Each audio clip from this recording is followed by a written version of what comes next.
It's just that the payment is out of control. It's $938 a month. If you ever want to feel like you made it, what you need to do is just go buy yourself a car. I bought an electric car because I was told they're better for the environment. It turns out they're not. Nothing says I'm saving money like a $938 a month EV payment.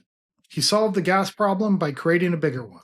If you're new, I'm Mike, and here we talk about money, cars, avoiding debt, and keeping more of your paycheck. If that sounds good, hit that like and subscribe button and drop a comment. I believe you did a deal with my wife after we went all through this stuff. She goes, that's the same guy that sold me my car. I remember you guys. Yeah, of course. I got a huge puzzle for you to solve, and I don't know if it's going to be solvable or not. We'll see. I bought a Genesis GV60. I love electric cars. I travel like 66 miles a day, and it's saving me a lot of money on gas. But I purchased it at the height. I just wanted to get the electric car because I was going through gas like nobody's business. I absolutely love it. It's just that the payment is out of control. It's $938 a month. It's been 3 years now, and it's like, all right, let me see if I can do anything. I do have a lot of miles on the car. The value left in the car, even when I go to Carvana and that stuff, it looks like it's around 17, 18. I still owe 39 on the car. I've come across quite a few videos where EV owners talk about how much they save on gas. And really, it sounds like they're trying to sell you on buying one, or justifying the purchase. You may even see some of that in this video. If the payment is double what it costs to drive a gas-powered car, you're not saving anything. I spent all the money putting the electric outlet, but I don't need to have a fancy electric car. I need a commuter electric car if there's such a thing. You're 20 grand upside down, essentially, right? Yep. That alone is a $550 payment. If we were to roll that into a new car lease, which is the only thing I'll recommend doing, how many years do you have left on your finance? About 32 months. If that's the case, it makes no sense to get out of the car now because that's the length of the lease. And by rolling anything else in, it's going to be the same price anyway. And then you're left with zero. This, you're left with maybe 8 grand at least or something. Yeah. When you go to sell the car after 3 years. If I leased you a Nissan Sentra right now, you would be paying, with your negative equity, $800 a month. So figure the cheapest electric vehicle is going to put your payment probably at over what you're paying now. So it just doesn't pay to do it. That's a tough spot to be in. I kind of feel bad for these guys.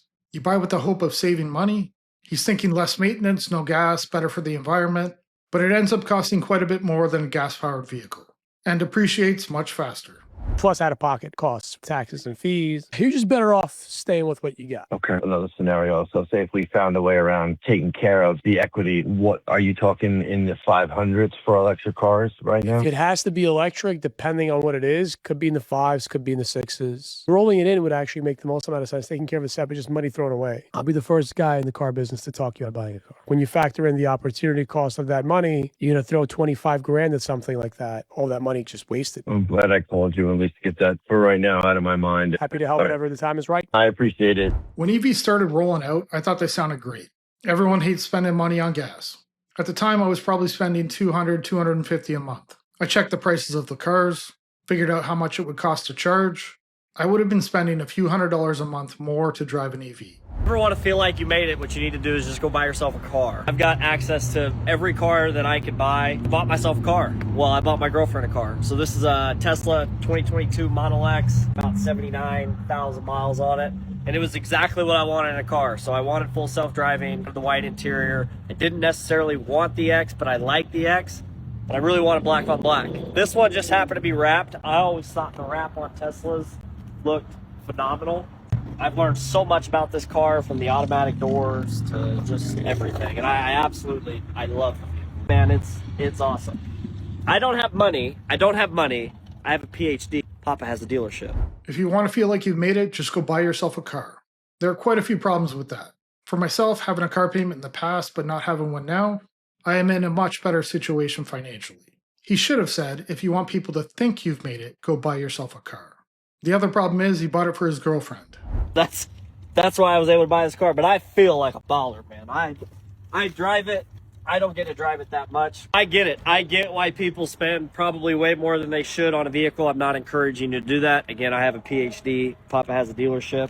So I get to benefit from that, obviously. I spend a lot of time here, but it's cool, man. I love the vehicle. What do you think of my car? It's mine. I bought it. I credit bought it, I should say. So let me know what you guys think down in the comments. Do you like my car? This is my favorite part. It quacks. Love it. So not only did he buy an EV, which can be risky, he financed it and it's for somebody else.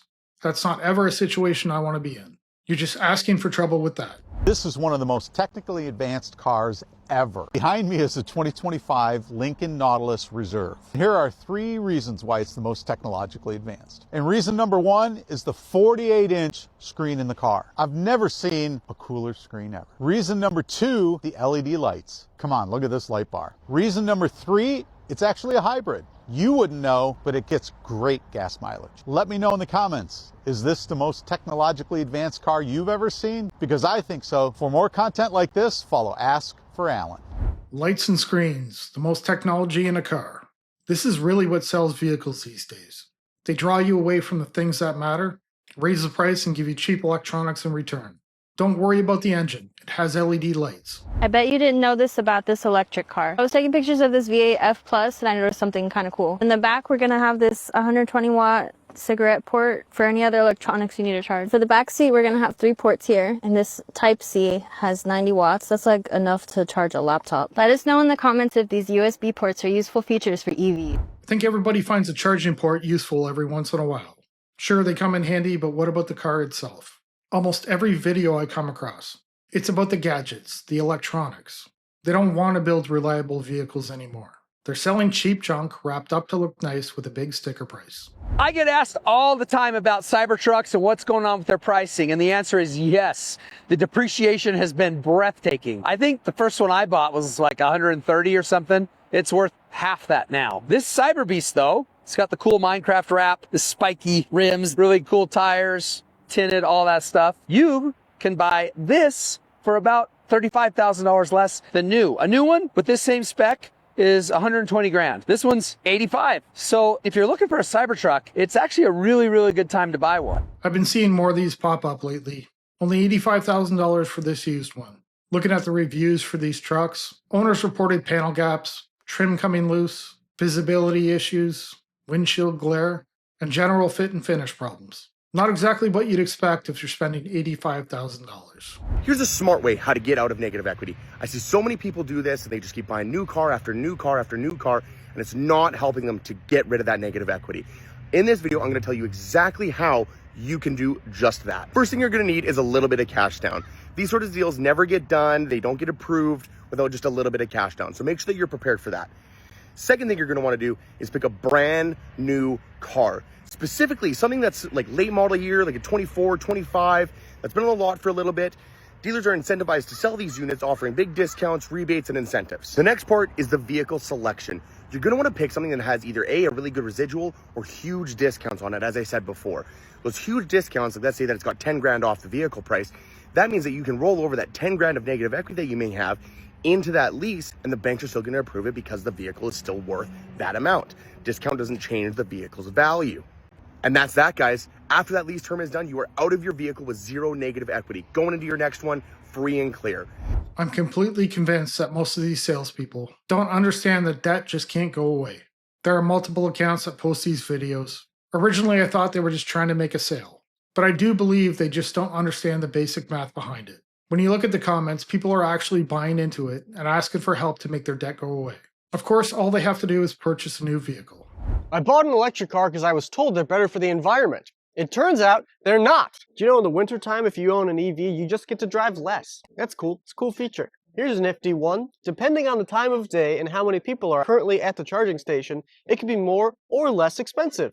How the fuck does that work? Last month I went to Cancun. I was gone for 5 days. When I came back, I lost 10% battery. Imagine if you went on vacation and you came back and there was just less gas.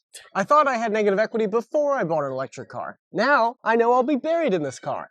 It'll be my literal coffin. This damn thing's so quiet, I don't even know if it's on or off. It's a really cool feature. I think he regrets the purchase. There are quite a few people I've talked to that love their EVs, and they're working out great for them. There are situations where it might make sense to buy one. We have an EV mandate that's supposed to start rolling out in 2026. I believe it's paused right now and being reviewed. Depending on what happens with that, I might be forced to buy one down the road. It's 2025. What is your reasoning for not owning an electric vehicle? No, seriously, I want to know why you haven't bought an electric vehicle yet. Just tell me in the comments below. Because I'm curious. Is it how long it takes to charge an electric vehicle? Is it how some electric vehicles look? Or is it that you just don't know enough about electric vehicles and it's scaring you into going and buying one? Because I'll agree, yes, electric vehicles take a very long time to charge. But you have to consider that 99% of charging for an electric vehicle is done right at your home overnight while you're sleeping. I have a few reasons, number one being the battery. I've heard too many bad stories about them not working. I have nowhere to charge one because I'm in a condo.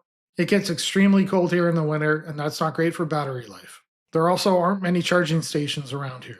I'd be forced to wait or drive further to find one. But in that time that you're charging, you're inside your house, presumably sleeping, relaxing, or doing whatever, and you're not using the vehicle anyways. So it's not like you're at a gas station sitting there for 8 to 10 hours pumping and holding it and freezing and just wasting your time. And I can understand if you don't like the looks of the Cybertruck. Not a lot of people do. It's quite ugly. But in my opinion, there's a couple of electric vehicles that actually look really, really good.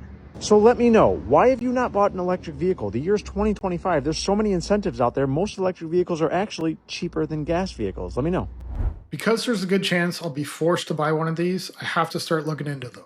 The only thing I do like so far is the self-driving on the Teslas. Everything else about this will only make things more difficult. This should be an option when it makes sense to a buyer, not something forced onto someone when it doesn't make sense. I'm going to end the video here and ask you to hit that like and subscribe button, drop a comment below. I'll see you in the next one. Bye.